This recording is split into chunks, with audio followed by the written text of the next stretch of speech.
white stroke, which was fine. I'm going to make that white. And now I'm going to deselect my object. What happened to my mouse? My mouse disappears on me sometimes. I'm going to choose the selection tool, click back on that text, and then apply overlay again, because I like that subtle effect. So lesson learned, right? That was I was baffled, you know, for a bit, but it was because that blending mode had been applied and the stroke thing was working. It just in overlay mode, the colors red, black, and all of that stuff didn't change the appearance of that sort of white translucent stroke at all. Does that make sense to everyone? Does that kind of learn something there? I like that, and we captured it on video, so we'll all be better for it. You can reference this experience in the future. All right, I'm going to zoom back to fit my window by clicking on the Command 0 key. And where are we at with this? I'm going to jump over to my the original source file that I'm using as a reference here, and scroll just a little bit to fit it. And now we're going to work on the skier and snowboarder. That's really where we wanted to end up. I wanted to end up today and then finishing this element down here. So we already have our layer named action. I'm going to open that back up by unlocking that and locking my text layer. I'm going to lock my text layer. So my only active layer is my action layer so that I can work on that without worrying about disturbing other elements on other layers. I'm going to zoom in using this wonderful keyboard command we've just figured out. I'm going to draw a marquee around my, you see my marquee there I've drawn? It's basically going to zoom right in and fit those two guys into my window. When I let go of the keyboard command, it zooms right in. And basically all I did to create that, that sort of effect, and let me jump over to that other document and do the same thing. I'm going to zoom in using that same technique. So why did I do this? Well, you can see the difference between the two. This looks kind of flat, right? And the reason it looks flat is because our eyes are telling us that light is coming from behind these mountains. Keep in mind that, you know, we're human, right? We live on Earth and we're used to light sources and you know, all of those things play an effect into our design. Visual weight, light, all of that. Our designs are kind of applied to the same, play by the same rules. And so to create this sort of subtle dimensional effect, all I did was created a duplicate and then used that same pathfinder that we've practiced with on Tuesday a little bit. So I'll show you how I did that real quick. I'll start with the skier here on the left, and all I did, and this was an eyeballed thing, all I did was holding the Option key down, I click and drag slightly that skier, and you can kind of see, you'll see it on your screen, and you can kind of see it on mine, that there is a duplicate shape being made. And now look at my arrow. You'll see that it has a white arrow in the back. That's telling me that it's indeed creating a duplicate. And you can see the outline, and you can move it around right to where you like it, and then just leave it there. Okay? Now I'm going to make this guy a different color so I can see that I'm working with something slightly different. So I'm going to open up my swatches panel, and I'm just going to change that to yellow. I'm sorry, it's a yellow stroke. I don't want a yellow stroke. I actually want a yellow fill. So I'm going to toggle my fill. And notice when I hover over this, in case some of you guys may, oh, let me hover over it again. In the bottom left-hand corner, if you see here, I'm hovering over my fill and stroke icons, and you'll see that stroke is on top, and that's why it tried to fill or tried to stroke it yellow when I applied that. Notice that when I hover over it, look at the keyboard shortcut for this, X. I might have touched on this a couple of weeks ago. X. That's another really handy keyboard shortcut. What that does is watch this thing down here. If I just hit the letter X, it toggles the fill and the stroke key. I'm just hitting the X and it's toggling that. So by hitting the X key, I've now toggled over to my fill. I'm going to fill that guy with green is fine. This is just so I can see visually what's going on. All right, so now I have my duplicate. I've got my other layer back here, but now this is not quite what I want. Now it looks more like a shadow floating in the air. That's not what I want. I actually want this sort of the single silhouette, but I want this highlighted edge to kind of appear there. So how do I get that? I still have to create one more duplicate of my object, of the original skier, in order to get this extra layer. So I'm going to click on my original skier again. I'm going to do Edit, Copy, and then Edit, Paste in front. It doesn't look like anything's happened, right? But that's because that skier was copied and pasted right in front of that other one. And I can prove it by moving it. If I grab it and move it, you'll see now I have 3 skiers. This one that I just pasted in front, this one back here, and then the one that I option copied. So I'm going to undo that. Now I've got my 2 objects, right? So I am going to select the new copy pasted in front skier that I did. I'm going to Shift, select the other green skier that I have on screen. Okay, so both of those items are selected, and you can see where they overlap. Now I'm going to open my Pathfinders palette, which is, where's Pathfinder here? Oh, gosh. You guys, this cold that I've had has really been stumping me. I forgot that we're in Essentials mode, which by default does not have Pathfinder selected. But you can open it by clicking on Window, right? And then opening the Pathfinder panel. So it opens up over here, and like we did on Tuesday, I can use the intersect, because what I want this part inside of here to stay. I want this outside edge of the green to blow away. I want this inside to stay, and these two, this outside blue edge and this green edge to blow away. So I'm going to intersect and only leave what's left over after these 2 paths intersect, or these 2 shapes intersect. So I'm going to use that intersect, and now I've got that, that skier left where I want him, and I'm going to fill that guy with cyan. That's a little too light. I still have my swatches panel open, and so I chose cyan. Let me try one of these slightly darker blues. That's a little too dark. All right, so I don't like that. I'm going to double-click that swatch, and I'm going to actually change it a little bit. I double-clicked it to open that swatch, the one that I wanted to start with as a base. And I'm just going to remove some of the magenta a little bit so it's not so red. And you can click on the preview button down here. That might be a little too light. It's just a subtle thing we want going on. Now, something is backwards here, right? The light is coming from behind the skier, but the shadow is kind of on his outside edge. So that's why it kind of still looks flat and funky. I'm going to switch those colors, right? I'm going to select that guy, the one that's on top, and again I'm just going to double click this cyan thing to bring up a swatch option, and I'm actually going to darken the one that's on top. I'm going to preview it so I can see it.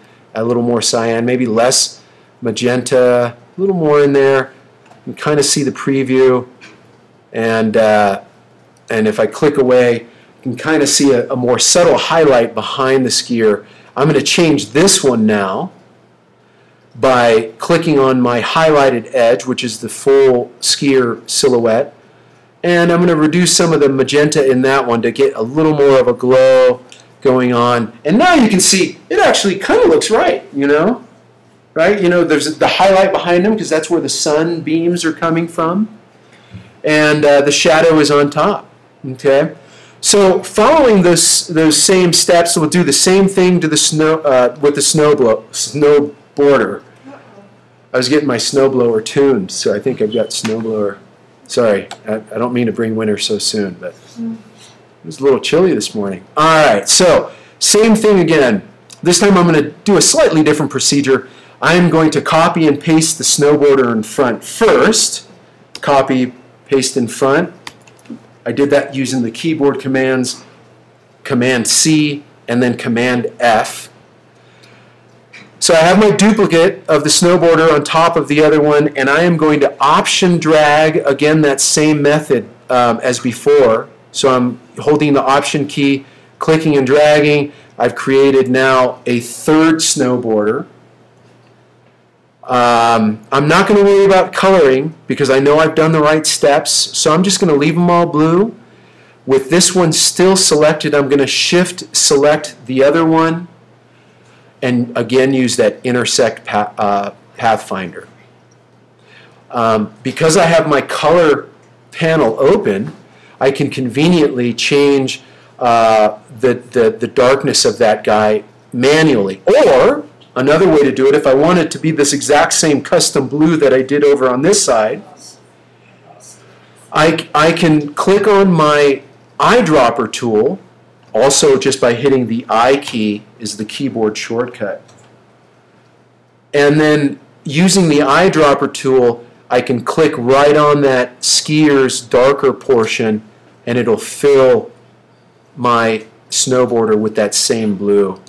And now I've got those two things going on.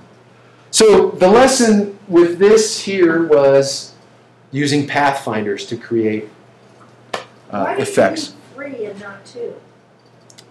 Well, because we had to intersect two shapes to get the effect we want. I noticed that this little highlight back here is lighter or is darker than the one. I'm going to use that same eyedropper method. I'm clicking on that one in the background. I'm going to click on this lighter blue, and it's going to fill that with the lighter blue. Okay. I kind of like this little piece over here. That's kind of cool how I picked up just a little, gives a little dimension to that arm there with that highlight going on. Okay. So that's how I created this effect, which tends to add a little more volume to these guys than just them being flat. Okay, using pathfinders. I'm going to Command 0 so we can get back out to a more of a bird's eye view of this. And basically, we have all the elements here from the original design. The only thing missing is this. Let me zoom out here as well. Command 0 to fit. The only thing missing is this sort of custom little banner that I created. Now this is pretty easy to create, actually. I mean, it may look kind of fancy, but all I did was use a shape tool to do that. And obviously the shape tool is the rectangle. So I am going to create a new layer. Click on your layers panel and then change the name to banner, we can call it. And I'm going to lock my action layer so I don't accidentally manipulate anything on that.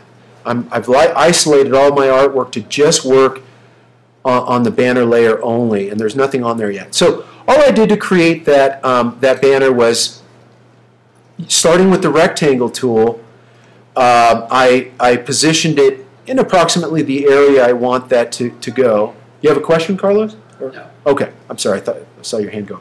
And then I just drew a rectangle. It's not any specific size. It's kind of just a vertical rectangle.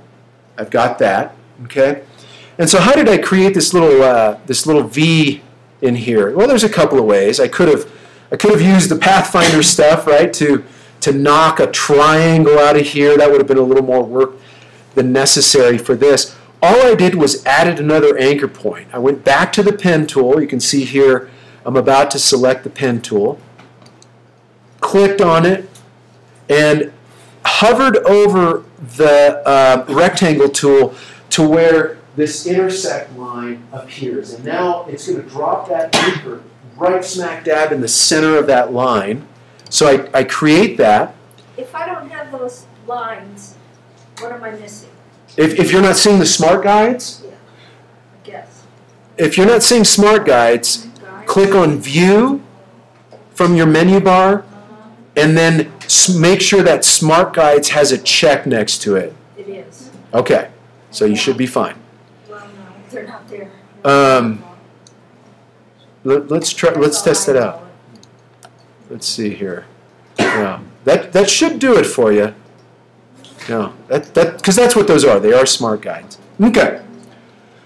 So I created this anchor point, and I've switched over to my direct selection tool, right? I clicked on that anchor point and holding the shift key down, I just drag upwards a little bit and it creates that sort of banner shape. Okay? Click back over to my object because now I want to add a stroke to it.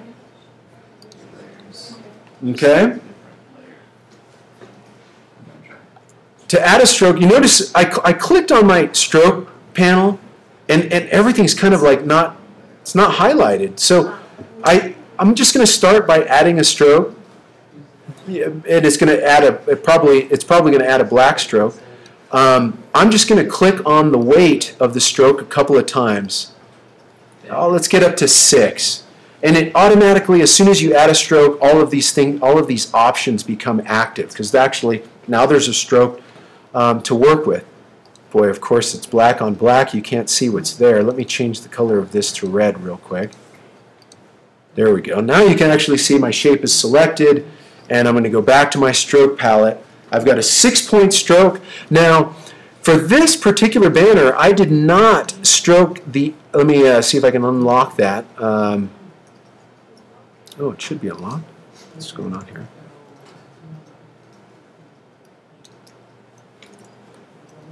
Sorry, guys. Give me a sec. My computer is moving very slow, probably because I'm recording massive amounts of video here. But you can see here that the stroke, I actually applied it to the inside of the of that banner shape. And so that was one of the things I wanted to demonstrate here for you. I'm going to save this document, Command S. I hadn't saved in a little while since creating those snowboard effects, so I'm going to save that. It's going to take a few moments to save. You know, I'm going to stop this video here.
So I have this shadow back here behind my banner, and it creates the illusion of depth, right? It's sort of causing that banner to float off of the surface to create a nice dimension thing there.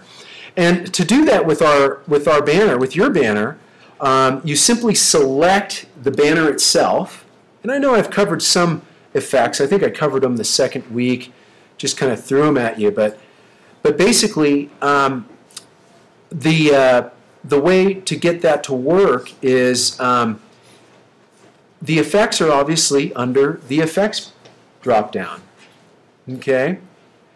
So select your banner, go to the menu bar, click on the effect drop down, and then go to stylize. Now, you'll see there's drop shadow, but that's not what I used. I used the outer glow option. The difference between drop shadow and outer glow is drop shadow creates a dark shadow from a specific angle. It works in angles because shadows normally, you know, they're at specific angles. My shadow is going in this direction. An outer glow is something that allows you to create a glow all the way around an object, evenly from all sides. Okay? But you think, glow, wait a minute. Let's go back to my other artwork. Hold on, I'm not going to do anything with that yet. If I go back to this artwork, that's not a glow, that's like a shadow, but it's evenly all the way around. This is a trick I want to show you guys, because I guarantee you're going to start using this in your design. So even though it's called outer glow, you can change the color of that glow to whatever you want. So I happen to change it to a dark color, so that instead of glowing, it's shadowing. But it's completely even around the entire perimeter of my artwork, all the way around. Okay? Is that, everyone got that? So let's go ahead and try it. I'll go back to my original artwork. I've got it selected. I click on Effect and then Stylize, and then go over to Outer Glow and click on that to open up the dialog box. Okay? I know by default Illustrator tends to turn off the preview, so I'm going to turn on the preview. And by doing so, look, it's because the blending mode is screen, it's creating a glow. That's why it's called outer glow. So that's a nice way to create a glow if you want one. But we want to actually make a shadow. The outer glow dialog box has a built-in color picker. You click on that one time, and it brings up the standard color picker, which allows you to change the color of your artwork. Okay. In this case, I want it to be dark, so I'm choosing black, and you can see it's black. There's a lot of stuff going on here, right? It's over here. There's this number here, which is the web value. There's the RGB values, the HSB values here. But here are the CMYK values, which is what we're kind of starting to get used to working in. And you can see that it's indeed at 100% black. So if it's at 100% black, why is the shadow still white? Well, remember Colton's genius observation about that overlay, that issue that I was having? Well, this blending mode is set to screen. So even though this is a black overlay, it's a black color, the screen is making it white. Did everyone get that? So all you do is you change either the blending mode to normal, which, because it's black, you notice it's kind of grayish, because the black and the gray, it's like, on your screens, if you just did normal, it's black, but it doesn't quite look right. So I want you guys to remember this blending mode. It's really great for getting deep, rich blacks and things to blend correctly. Multiply is the one you want to use when you're working with a black color that you're trying to screen. Now when I hit multiply, notice the difference there. It's hard to see it here, but you're probably seeing it on your screen. Notice how rich that is? The colors are saturating right into those black, brown, blues. If I switch back over to normal, that gray is getting sort of washed out because some of the blues are trying to override the black and it's not working. Multiply actually blends those colors and allows you to get that rich sort of effect that you're looking for here. So now we've got that banner, and you know, I'm going to, since you guys all caught up, I'm going to cheat. I'm going to copy from this document and paste in front here. So I've got my text looking like yours now. And I'm going to make this star a little smaller so that it fits. Okay. So that's how we created all of this artwork. I'm going to hit Command 1 in this case, and then Command 0 to fit to window. Command 1 fits, what is Command 1? Boy, I forget now. View, Command 1 is actual size, 100%. Interesting. So my screen is almost, yeah, 100%. Okay. So basically, what you should have now is something that looks similar to the original, but, and let me Command 0 this so everything fits, but it's different, right? I've got a white background here. You guys have this default gray. You guys have all this artwork hanging off the edge. Well, if you remember when I first presented this project, I created a mask layer. So unless you've already, I don't think anyone's created a mask layer. Let's go ahead and do that now so you can see how to create a mask in all of your Illustrator projects. Because you guys are want to do that, you're going to want to do this all the time. And to do that, at the very top of my layers panel, I'm going to click on the very top layer. You might have snow, you might have something else depending on your layer order. Mine happens to be the snow layer at the top.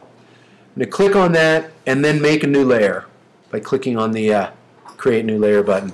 Double click to change the name. I'm going to call this Mask. And I'm going to zoom out a little bit. And there's several ways to zoom out. You guys remember that keyboard command, command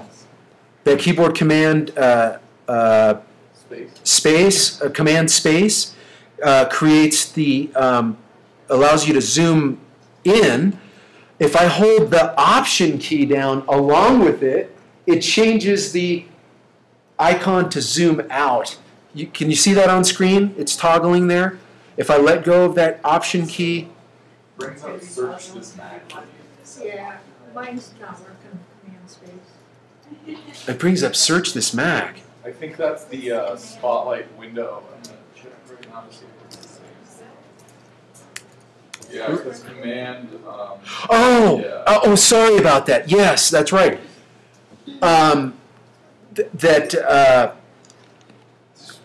What Christian is talking about, boy, my computer is really bogging with this video recording. This here, sorry about that, you guys. There was a second option here. You want to deselect this in System Preferences. That's what was happening. You see, there it is, Command, Option, Space. So we want to deselect it. You don't really need to use this for Spotlight. I mean, you know, Spotlight you can just go right up here and start typing. Spotlight is just a help menu or something? No, it's a search menu. It allows you to search for anything on your computer. Documents, applications, photos, by name. Okay, and here are all the things that you can search for. So I'm going to close my System Preferences again so that I now I've made sure that that keyboard shortcut is turned off, so I apologize for that. Again, it's Command-Shift is to zoom in. By modifying that and holding the Option key, now I can zoom out. I'm going to click that a couple times. I'm not going to drag. I'm just going to click it, and it's going to zoom out. It should zoom out to where you can see all of your artwork. Now I can start drawing my mask big enough to hide all of that stuff. Okay? So the first thing I'm going to do, you're going to freak out here because I am about to, it's going to look like I'm going to erase all my artwork here. I'm going to go to the rectangle tool in the shape tool and select rectangle. Okay? I'm still in my mask layer. As a matter of fact, I'm going to lock my banner layer because I don't want to accidentally tweak that. I am in my mask layer. I'm confirming that by looking at my layers panel. And I'm going to click and drag a rectangle big enough to hide all of that artwork. So I'm going to do that. I kind of eyeballed that. And I'm drawing a rectangle big enough to hide all of my artwork. Everyone see that? Even the stuff off the edge? Everything off the edge. That's what I'm trying to mask. I don't want my design to be, my eye to be confused by all that stuff hanging off the edge. It makes my design look more messy. And I don't want that. So I'm creating a mask. I've created one rectangle. It's still selected. That's fine. It's fine if it's deselected. Doesn't matter because we're going to draw another one. Then this one I'm going to draw to the exact dimensions of my page by hovering over the corner of my page to where I see both intersect lines going across horizontally and the one going across vertically. That tells me that I'm right on the corner. And I'm going to click and drag to create another rectangle on top of that one to the bottom right-hand corner. And when I'm there, the word intersect will appear to let me know that I have drawn an exact 8.5 by 11 shape. Sometimes you can mess up on that, and it maybe didn't snap right to the corner. You can confirm that by looking at the transform panel. So I'm going to click on that rectangle, click on transform, and I indeed see that it is not perfectly in the top left corner of my page. Look at that. It is 0.0215 inches from my page. I can't. Where'd you get the transform? You have to select the object first. Be sure that you have that rectangle selected. Then the transform link should appear in your control panel. I think it's already up Because you remember that because your screens are bigger than mine, your transform panel might already be up. You might already see this little reference point icon with an X and a Y and a W and an H. Because your screen is bigger, Illustrator's giving you that luxury. Remember, we talked about that a bit on Tuesday, that Illustrator's smart enough to show you more things when you have more space. So it works the same way. I'm going to change the X value. By the way, my reference point is at the top left corner. That's where I want it. So click on that top left corner. If it's not there, I'm going to highlight this and change that to 0 and hit enter. And then that was 0. I hit enter prematurely. I noticed that there's something else. I did not make a perfectly 8.5 by 11 wide rectangle. No problem. I can change that. It's still selected. I just click in there, change that to 8.5 because I know that's what my page dimension is. When I hit return now I know, because I put in the exact coordinates, that I am. Yes. Mine's popping up over here. Ah. Show your rulers. Is anyone else having a challenge where you're doing 0x, 0y, and it's not? There's a keyboard. That's great that you brought this up. Okay. I'm going to show my rulers. Command R is the keyboard shortcut for that. You'll notice that my keyboard or my rulers show that I have my Y and X coordinates for my page set to the default, which is 0 here and 0 there. All you need to do to reset that, say I've moved it, because you can move this to a different spot. See, I've moved it. I moved it over to this area somewhere.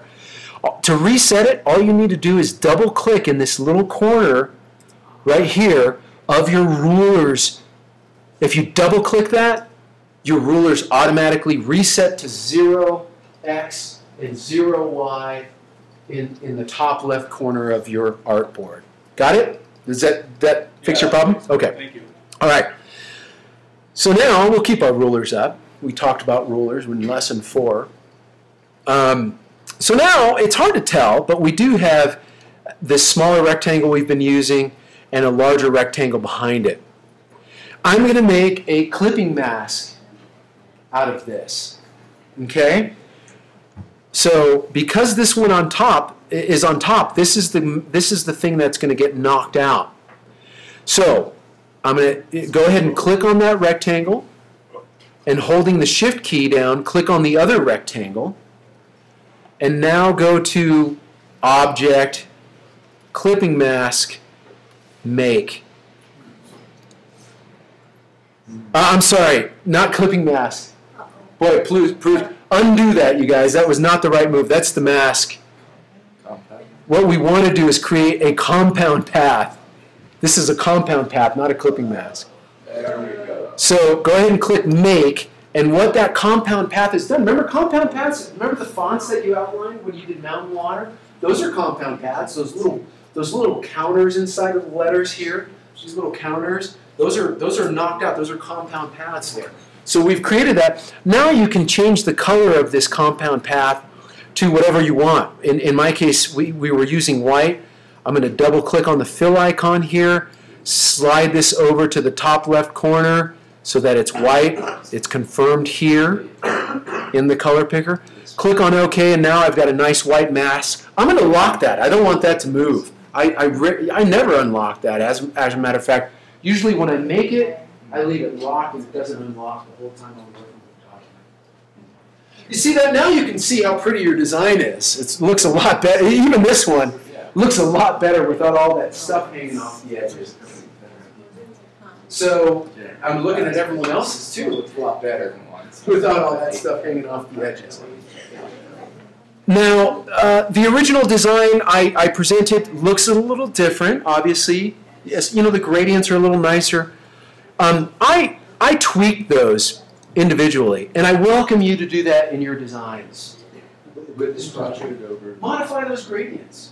Have, you know, heck, you can even, Brianna, I saw you had done some purple mountains. Those looked really nice instead of the monochromatic blue mountains that I had. You know, it just had an alpenglow look. So feel free, you know, to explore with these options. I'm not going to worry about giving you the exact gradient coordinates that I used, but this is basically the project. I wanted you guys to see and demonstrate how, you know, I basically completed this design using a lot of the different techniques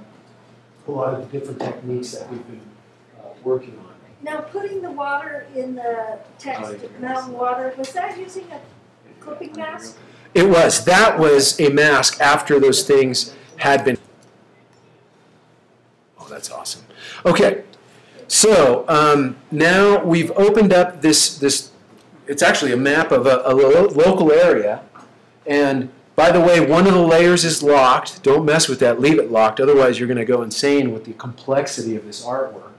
But you can, while it's open, just to have fun peeking at what's behind the image, is if you go to View and Outline, you will see all of the tiny vector lines that comprise this. So can a complex map like this be built in Illustrator?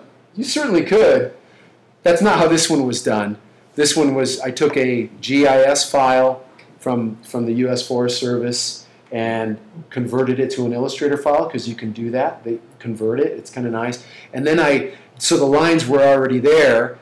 I just applied the colors and stuff that I wanted to in Illustrator. So that's one method that you can use existing artwork out of there to create stuff like this. But no, I did not hand draw all of those contour lines and everything else. So I'm going to go back to preview mode so we can kind of see what we're looking at. Now, the thing I want you guys to take away from this is some of the more effective ways of doing type on a path. And what I have here is Donner Pass Road coming down off of the summit, Old 40 winding down towards Donner Lake, right? Well, right now it's the road has been labeled off to the side, and that doesn't quite look, you know, if you look at the other labels, these are all labeling points, right? This is labeling a point, the underpass. These are kind of labeling points. And so the road is different. On most maps, and if you guys look at Google Maps, you'll find that Google Maps has the roads typically following the contour, or the labels following the contour of the roads. So how do you do that? Well, it's pretty simple in Illustrator, actually. So we already have the existing path here, okay? Everyone go ahead and click on the gray Donner Pass Road there. Okay? We're going to make a copy of it and paste it in front. Anyone want to give me the quick keyboard shortcuts for that? What are the keyboards? C and Command C. Command C, Command F. Oh, F? Yes. For paste? For paste in front. Oh. Good. Are we Command Xing it or Command C? No, Command C, because we want to leave the road there, but you want to make a copy of it because we're going to draw on top of the text. So good call, Robin. Impressed with your keyboard shortcut shout out there. Command V is paste, but it won't paste it right in front. It's going to paste it in the center of your artboard. So Command F is what you want to do if you want it to be in exactly the same position. So Command C, Command F, correct. I'm going to do that now.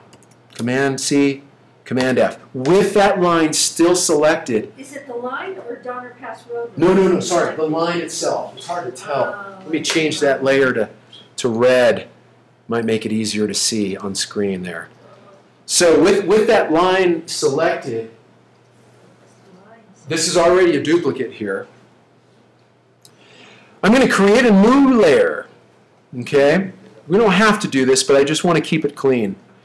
So it doesn't have to be selected yet. That line is fine not being selected. But I'm going to create a new layer and call this one Donner. Okay? Nothing is on that layer yet. And you notice my road is still selected. And Alicia, this is what I was just demonstrating, right? We're going to move this copied road, right? This is our copy sitting on top of the other one. We're going to move it from this layer to the other layer. Okay? So go ahead and do that now. And you can do that by clicking on the color indicator and moving it up to the green layer, or in my case it's green. I don't know what color you ended up with, but now it's in the Donner. And you know what? I'm going to click on the eyeball here to confirm that. Sometimes it's good, especially when you're working with really complex stuff, to confirm as you go. I'm going to click on this eyeball. It's going to turn off that layer, and indeed my gray line is still there. So perfect. That's what I want. I want a duplicate of it. Okay. Now, I want to take this text. It's already been typed out for me, and I want to cut this. You mentioned cut earlier, right? But here's the key thing about cut, and this is what I want you guys to take away from this lesson in regards to cutting specific text. If you select this text using the selection tool, Illustrator is selecting the entire text object. I guess it probably already started experiencing that. This is kind of an entire, even though it is text only, it's kind of an entire text object because of this what does Illustrator call it, the point type line that appears underneath here. So I don't want to select the point line of type. I want to actually select the text itself. So I'm going to, using the type tool, I'm going to make sure I'm hovering over my text. How do I tell if it's hovering over the text? If it's not hovering right over the text, I've got the indicator showing that it's going to create a new text line. So be careful not to do that. You want to make sure that that square or that little indicator box around the I-beam disappears, and then you know you're actually selecting the text. Then you can click and drag across that. Make sure you have all the characters selected. Okay? And then we're going to cut that text. And the keyboard shortcut for that is? Command C is copy. We want to cut it. Because we don't want to leave this out here. We're going to do something different with. Command X is the keyboard shortcut. I hit Command X. My text disappears. It is now on the clipboard. But this I-beam is still selected. I want to start designing. I can't. By default, Illustrator does this. It leaves your text selected, regardless of whether it's area type, point type. To get rid of it, you click on the selection tool and hit delete. Delete that point. Otherwise, it'll stay in your document and it'll float there forever, and you'll never see it because it's hidden. There's no text in there to see it. So you want to delete that little point that's left over, and it's gone. Now that text is in the clipboard only. Okay. Let's lock our road layer. Go ahead and lock that road layer so that we're not messing around with it. We know we still have our Donner layer. That's what we want to do. So you can click on the line if you like. It doesn't matter. The type tool will recognize this. And then click on the type tool. And then hover over that line. And you'll notice that the symbol around the I-beam changes. It changed from the area type symbol, which was the rectangle, to a line on the type symbol. So that tells me that if I click, it's going to run the line on the type. Okay. So I click. one time, and now that line has turned into a line on a path object. Go to Edit, Paste, and it will paste that text right in there. You see that? Line on the type. You guys, you got that, Alexis? Yep. Oh, you still have your old copy. Good, but you got it right. Okay. That's how you do line on type. But look what's going on here. It's right on the type. Like, we kind of don't want that. We want it floating on. Well, you could go like this and move it out of the way, right? But then it's not truly following the contour anymore. You've offset it, and that's not really what you want. But you can use your type tool to take, because this is text, you can use some of your type tool options to manipulate that. So with your line, and you can use direct selection here, or the selection tool. You can click on your path anywhere, and it'll select that entire path, including the text. Then click on your character panel in your control panel. Go ahead and click on that character panel. And notice we covered this about a week and a half ago. I talked about all of these other font options, one of them being baseline shifting. You can actually shift the baseline. Go ahead and click that up, the up arrow, a couple of points, and you'll see it's just moving the baseline of this text off of the actual baseline of that path by 5 points now is what I have. And look at that. It's doing exactly what we want it to. Got it? Okay. You can do this with circles to create path along the outside. You can, rectangles, you can have text float around the outside of a rectangle and then offset using the baseline shift. We're using our type tools to get the desired results. Now, there are a few more options worth showing while we're in here. One is the type options. Okay. Oh, and by the way, if you want to move the position of this, let me change this to a different color. It's hard to see that green. Let me see if red shows up a little better. That's better. To change the position of what? So, say I don't like where this text ended up. I want it to be more like in here, in this area, right? Well, you can move this by grabbing these. You see these. The perimeter of your text is surrounded by these indicators here. You see, there's one that indicates the very left edge of your text. This one indicates the center of your text. This one indicates the right edge. So let's go ahead and grab the left edge, and you know you're about to grab it when you see this little icon. I've moved away. Let me show you. I know I'm hovering right over it, and why don't we go ahead and zoom to get even a better result. Command space will bring up the zoom. I'm going to zoom in a little bit here. Okay. Now when I hover over that indicator, you see this little position indicator icon that appears? It's ready to move. I can click and drag that, and it'll move my line of type along the path there. Does that make sense? Everyone got that? It's kind of like Centipede, the video game. I'm getting a text box when I click on it. Uh-oh. Oh yeah, you're on. Yeah, you have to be on your. Sorry about that. You have to be on your selection tool. Well, every time I go to it, it goes back to text. You have to make sure you're hovering. You have to make sure you're hovering right over that little. You have to be hovering right over this, and make sure that that little icon pops up. That little arrow with a line pops up. You can also grab this from the center and move it that way. Also. Okay. Did everyone got that? Yes? It doesn't matter as long as that symbol. As long as that symbol appears, you can move that text. Exactly. Oh, Okay. it's the arrow when it's clicking the box. How did you change that? I'm going to show you guys something. Everyone, go ahead and zoom out a bit or move your artboard around. I'm going to hold the space bar to get my hand to pop up. Reposition this. I want to show you guys something. Take this far right indicator and slide it back. Keep sliding it back until you overlap the word 40 there. You notice for some of you guys, if you did that right, you'll see my text has disappeared. So these indicators actually can control the text that is visible inside of that space. Got it?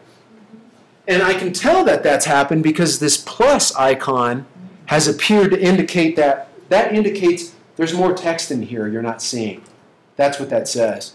So I want to illustrate this because if you guys start to use type on a path, maybe for your design project or something else, you'll find that sometimes if your path is too short or if your text is too long, you're going to see this symbol. And it might mean you need to readjust the width of your type on path indicator there so that all the text fits. All right? Everyone got that? I wanted to show you, that's all this demonstration was about, was to show you the type on path feature in Adobe Illustrator. It's pretty nifty stuff. Now, while we're here, I'll show you a couple of other things. Everyone go ahead and get your type tool selected and try to select that text, and you'll know you're going to select it when the square icon around the I-beam disappears. And then go ahead and select that text again. You notice we can select it like that. Everyone got that selected? Now click on the type tool. The type drop-down from the menu bar. And you'll notice you have this type on a path option. And it gives you a few little different options in here. Rainbow is the default. By default, the text is sort of contouring itself around the path. You can change it to skew, and look what it does.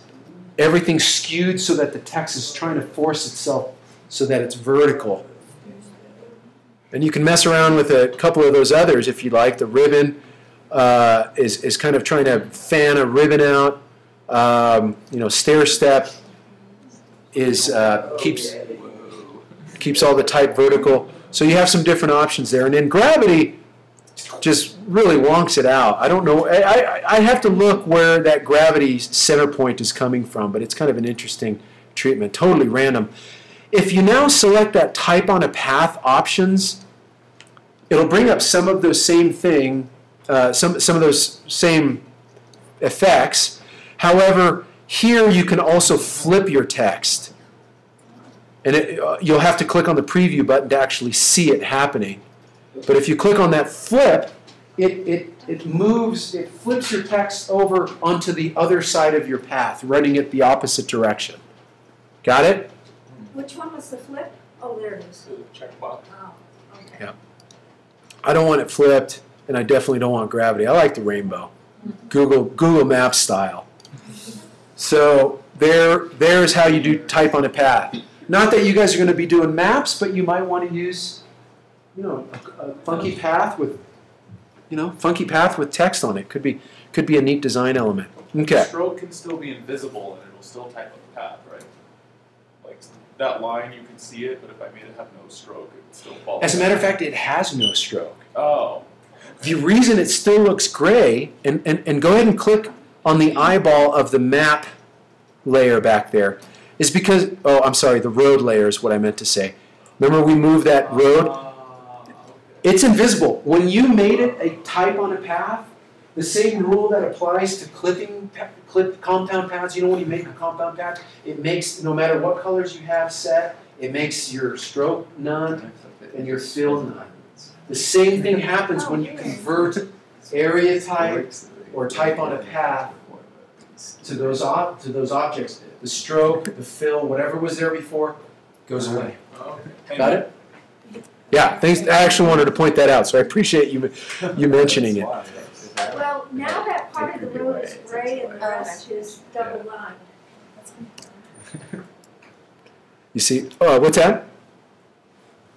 The road that we masked is gray, dark gray, and the rest of the roads are double gray. Oh, that's okay. It's a different treatment because this map was designed to show the actual section of Donner Pass Road, you know, going up from Donner Lake to. Oh, okay. Yeah, that's all. It's fine that it's that way. While we're in here, no, well, I don't want to throw too many complex things at you at this stage. You know, because you can look at these lines are kind of fun. You know, this sort of double line. How do you do that? Gosh, it's because if you look at the artwork, I don't know, it might be a little too busy to see, but I'll deselect or I'll unlock that map layer.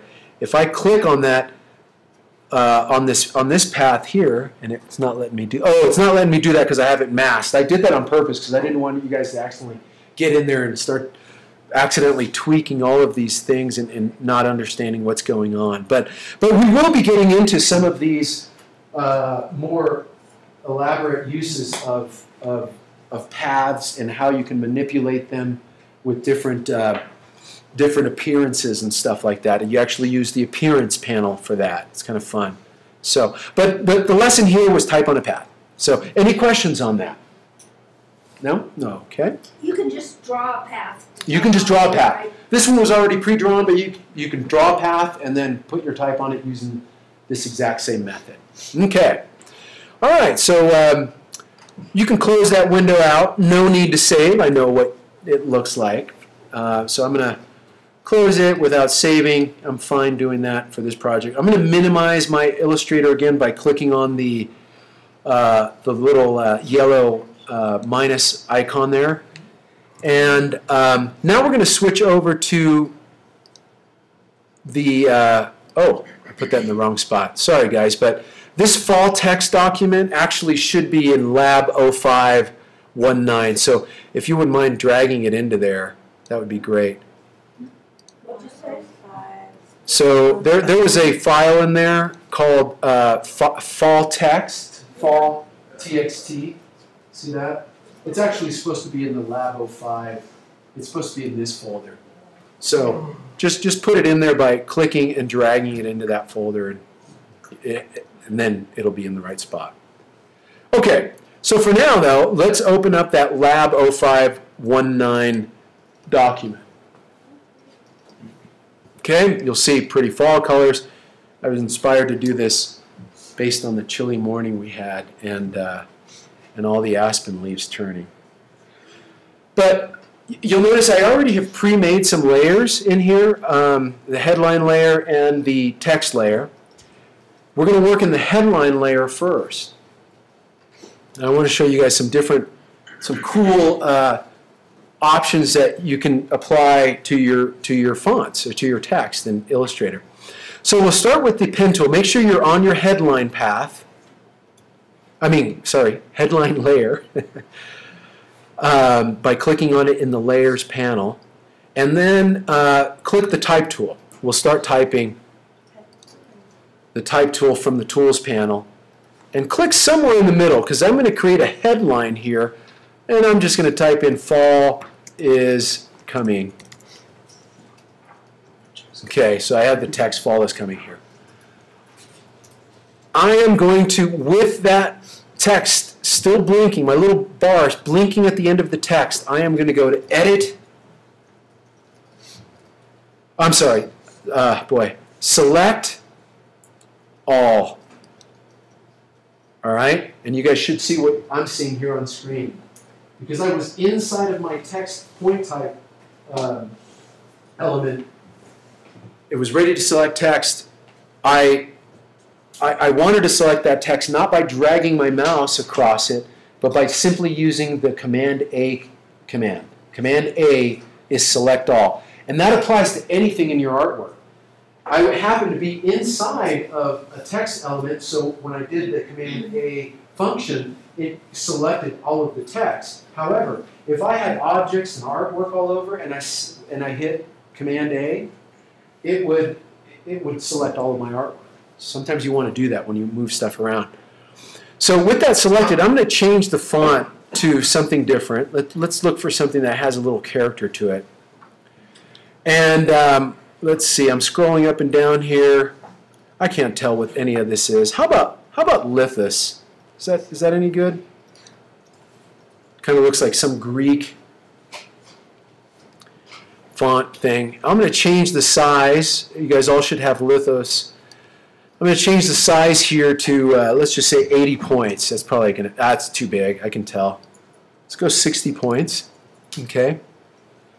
And you can still see, like now because my text is hanging off because my starting point for this line of type is over here, I'm going to change that by going to my paragraph panel. Yours might already be open. You might actually, in your control panel, you might see these symbols already.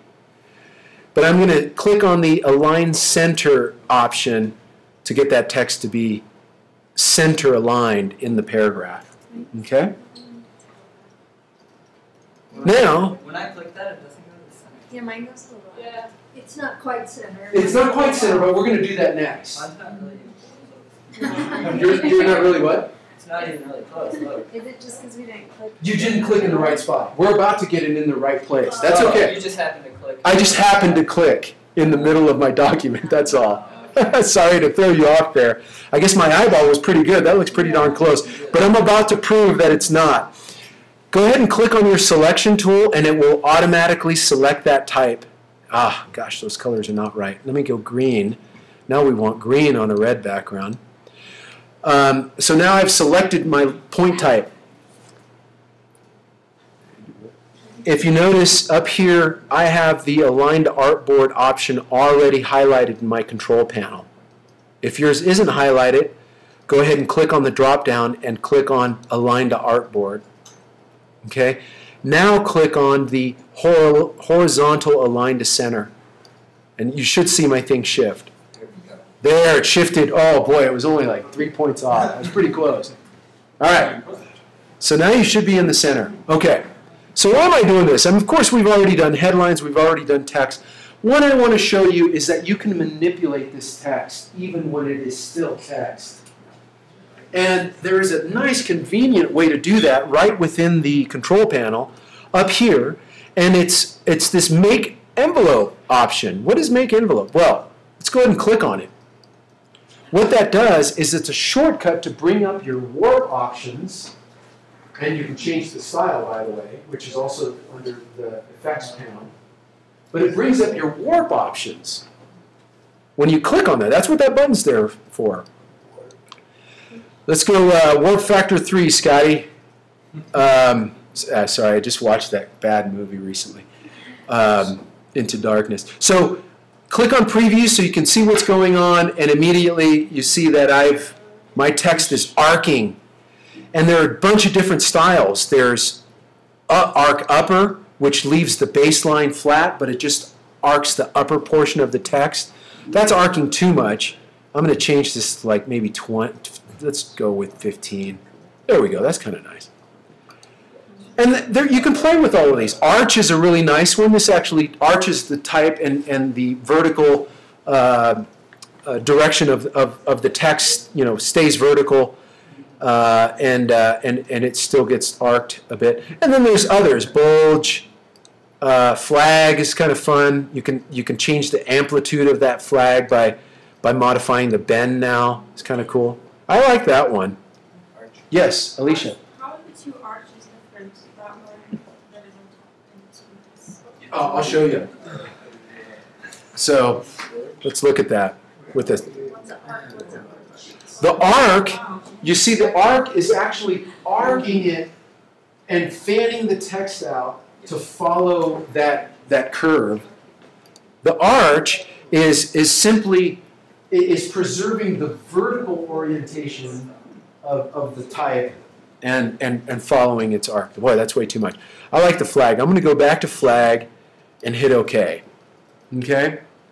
That's really all I wanted to show you with the headline, is that you have these nifty little tools in Illustrator that allow you to manipulate text without, it hasn't been outlined. If I go to my type tool, I can change this still, right? I can I'll click away from it. I'll go to, I can still. Now, if you had done it as a text box. Actually, you know what? That's right. That's Illustrator CS. Oh, shoot. I apologize. I'm thinking Illustrator CC.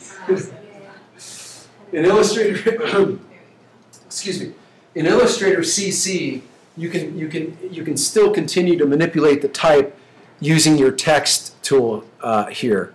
If we go into artwork or outline view, you'll see that indeed this text has been converted from text into this object that is no longer text. You see that?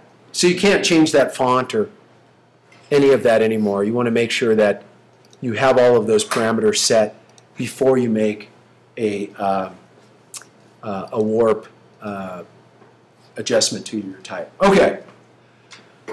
Next thing we're going to do is work with blocks of text. Body copy is what it's sometimes referred to. And in order to do that, we're going to import that text document that I had you guys move earlier. Okay? I want to make sure everyone's caught up. You guys all caught up here to where we're at? Okay. So you can change the... You can? How'd you get to that? Just double click on the text with the... Okay, so...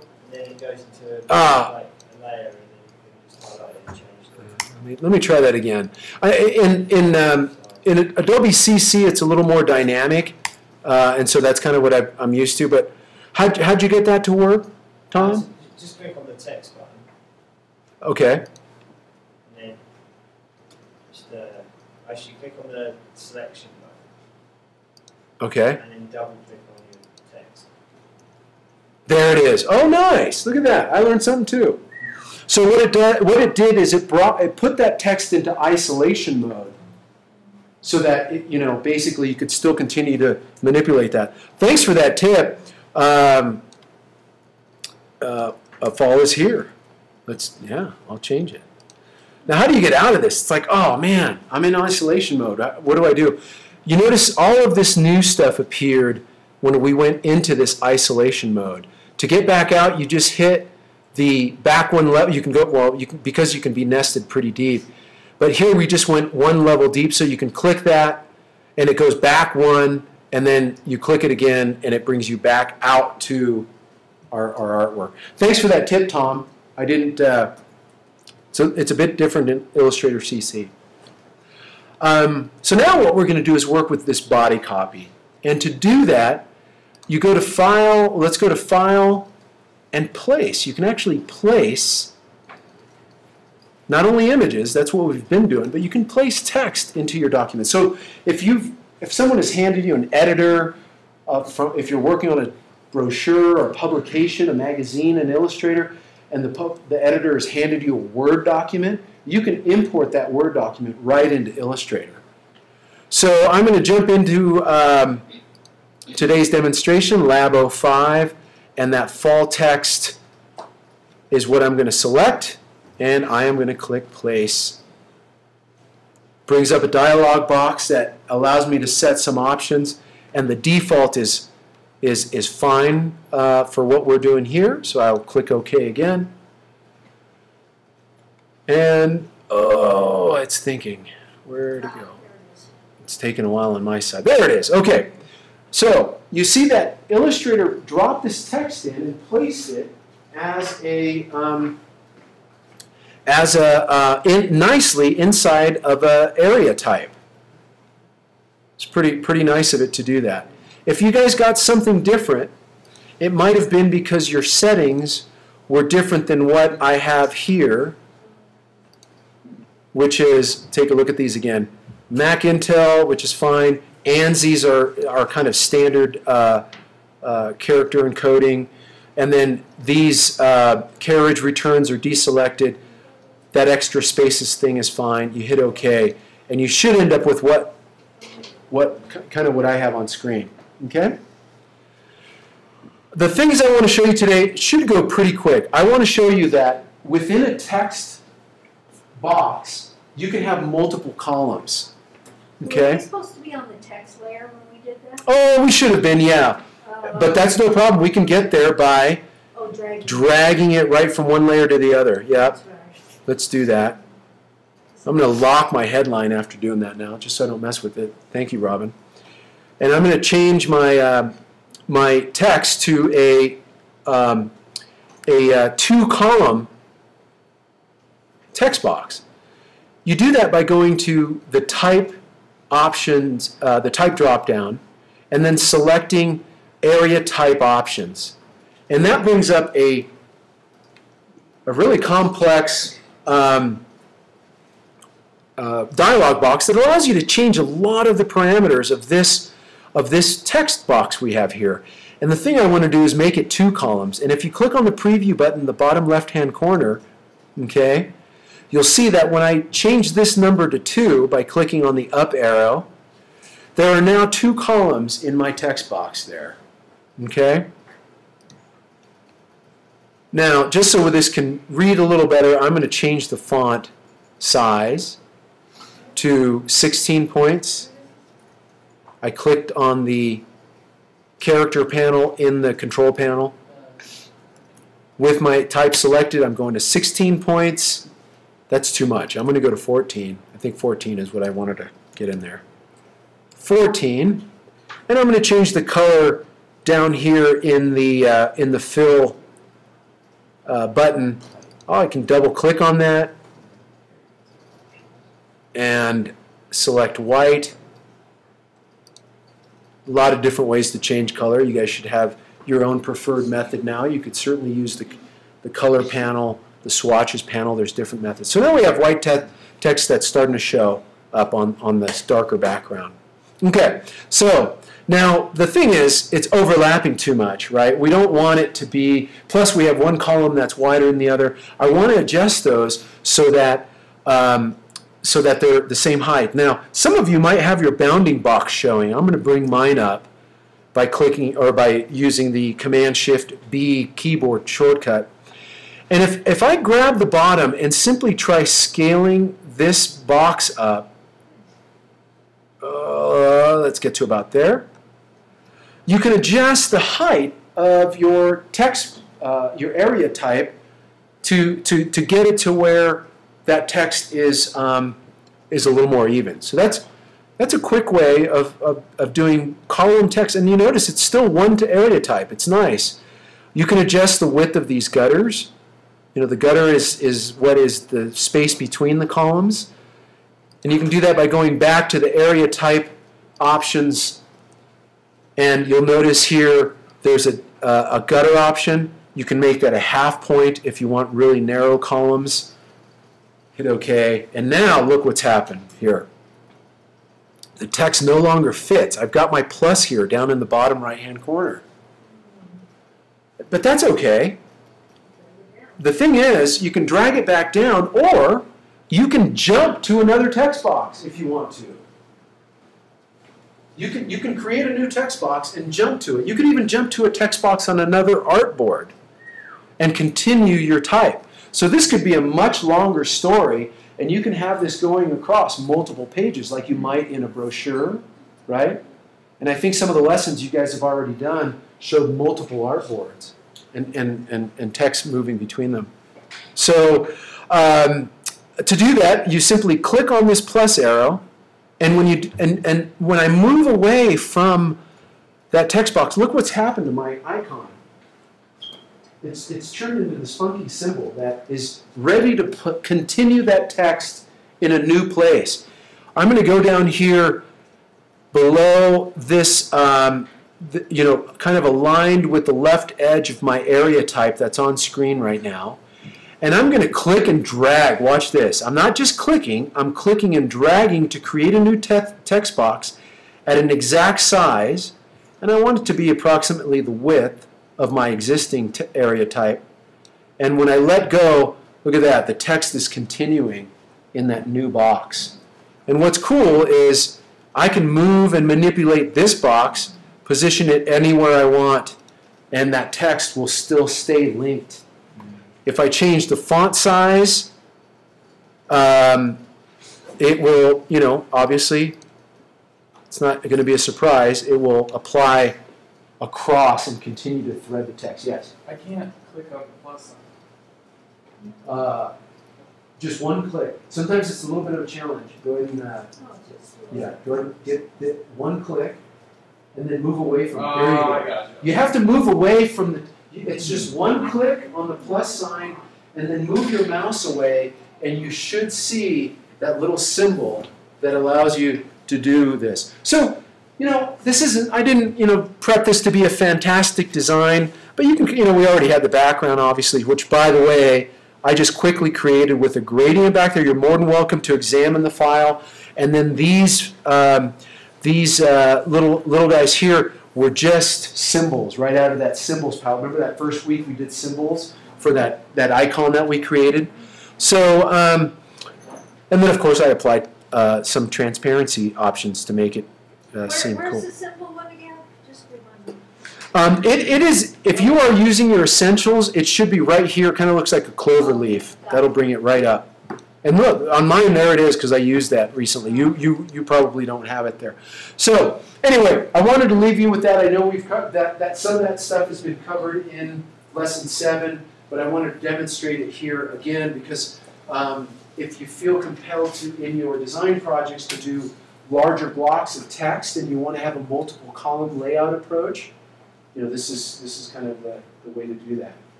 Okay? Any questions on that so far? Has everyone kind of learned something new tonight? Yeah. Yeah? Colton, not you, huh? No, I'm getting down right now. Oh, I see that. You've got multiple column boxes. That's cool. All right. That's good. That's what this is all about, getting down. So we're kind of wrapping up 5 minutes early. I will, I'll just shut down the video here.